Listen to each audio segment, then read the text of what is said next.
Hey guys, I hope y'all are having a great holiday season. We're deep in the Santa spirit around here in Tennessee, seeing all of the Christmas decorations and the light festivals and the parades. It is always so much fun around Christmas time. Last week we took off to Gatlinburg, Tennessee. They had their annual Festival of Lights parade.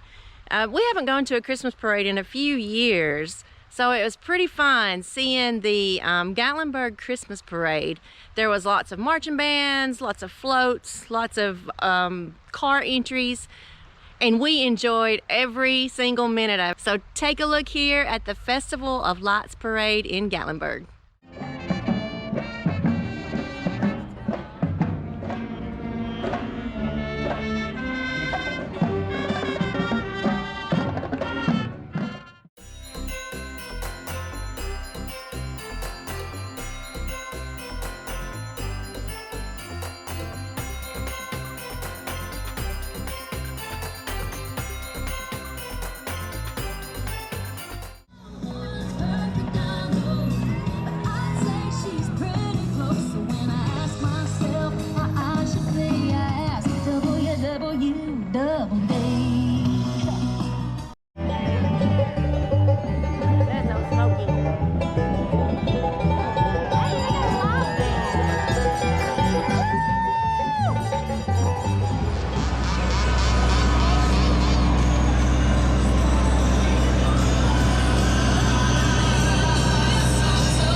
Merry Christmas, everyone.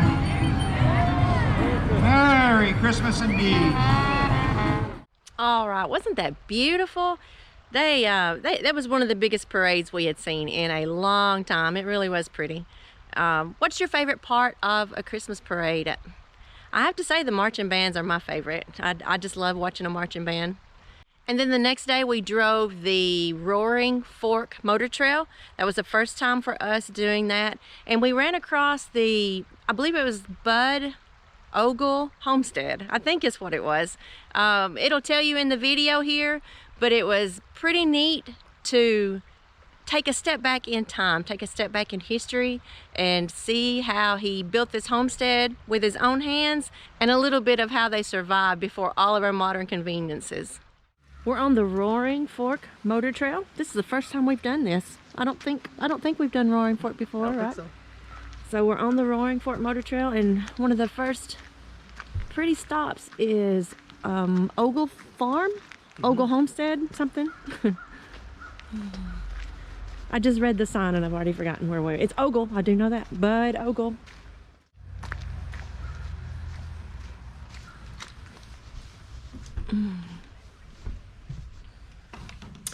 Oh, how pretty. Big fireplace.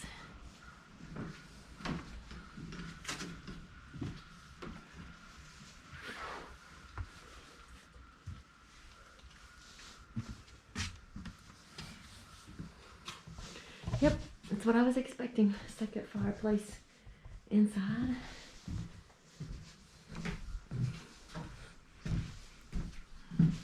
Wow, what a pretty view they had.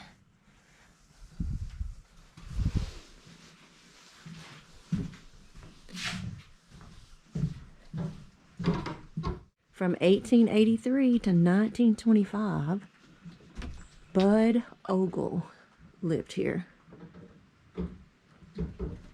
So this is the dual chimney for the two fireplaces. Very neat. What if they kept their wood in this area here? Oh, they might have. I almost bet you they That would be, it would dry it right out. up against the chimney there. Yeah, it would dry it out up against that chimney. And they reached. Look at Scotty figuring all this out. you That know. would be handy if that's what they did. Reached in here and got the wood. Yeah. I walked through there. I came in here and walked through, but I didn't pay attention to how narrow the doors were. The funny thing is, I'm only 5'9". I don't know how big Bud was, but if he wasn't, and that's probably why they're built like that. He probably fit through there just I perfect. bet he did. But most would probably have to duck and turn sideways. Most nowadays, anyway. All right, walking off the porch. I'm thinking this is a barn. We're gonna go look. The house is here and the barn is here. So on cold wintry mornings, they had a long way to walk. Do you think this is an entrance door or did it just fall apart?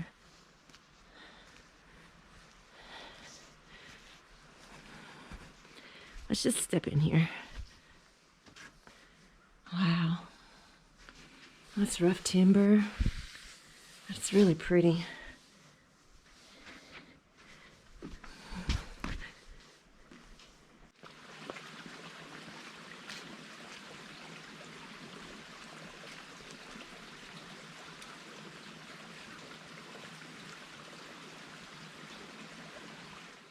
So I counted the rings on this tree, and this tree was approximately 100 years old.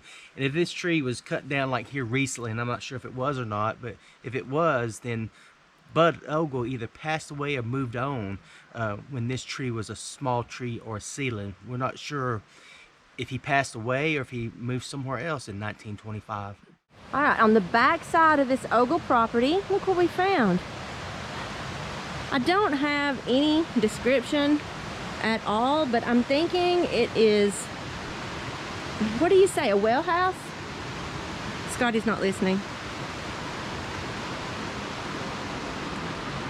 I think it's a well house, or at least storage for water.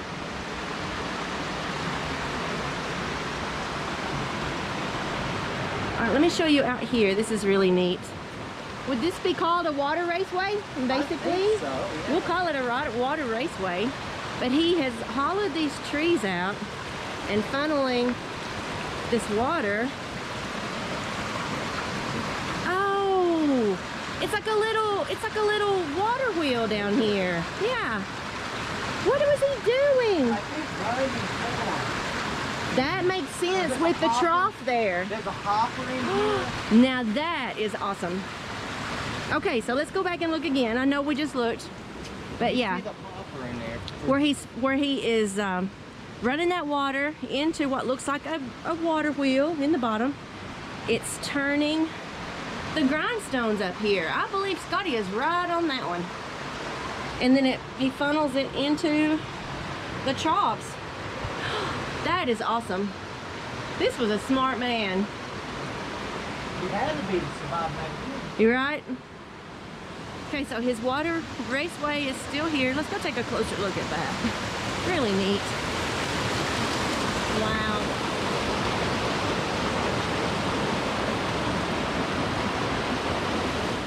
And then last but not least, we visited a couple of covered bridges right around in the Gatlinburg area.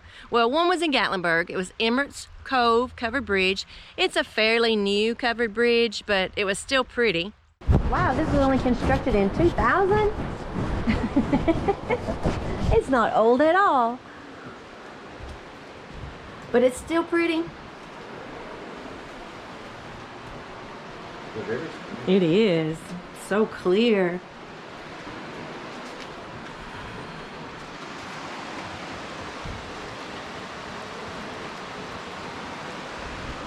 And then we drove over into Pigeon Forge, and we went to the Harrisburg Covered Bridge, which is Tennessee's oldest covered bridge. So there's a lot of history there. The detail work on this bridge was just fascinating to me. So I hope you enjoy this walk across the bridge. Hey guys, today we have brought you to Harrisburg Covered Bridge in Sevierville, Tennessee. It is Tennessee's oldest covered bridge and the longest covered bridge. Let's go take a walk through.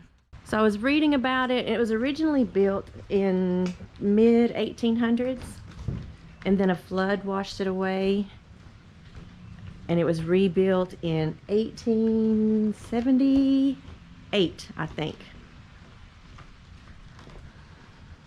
It's had a few repairs done over the years to keep it in working order, and in 1978, at almost its centennial, it was placed on the National Historic Places Register.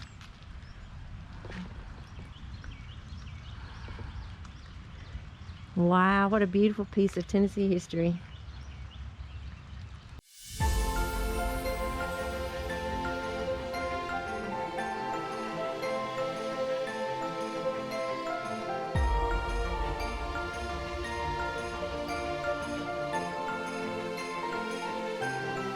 If you haven't made it to Gatlinburg for their Christmas lights, it's pretty spectacular. The whole town, especially Gatlinburg, the whole town participates in all of the Christmas light decorations. There's always an event going on, and you can't mess up by coming to visit Tennessee. It has my heart, I can't help it. But with that, I hope you are having a fabulous holiday season. I hope Santa brings you everything you want, and we will see you in the next video.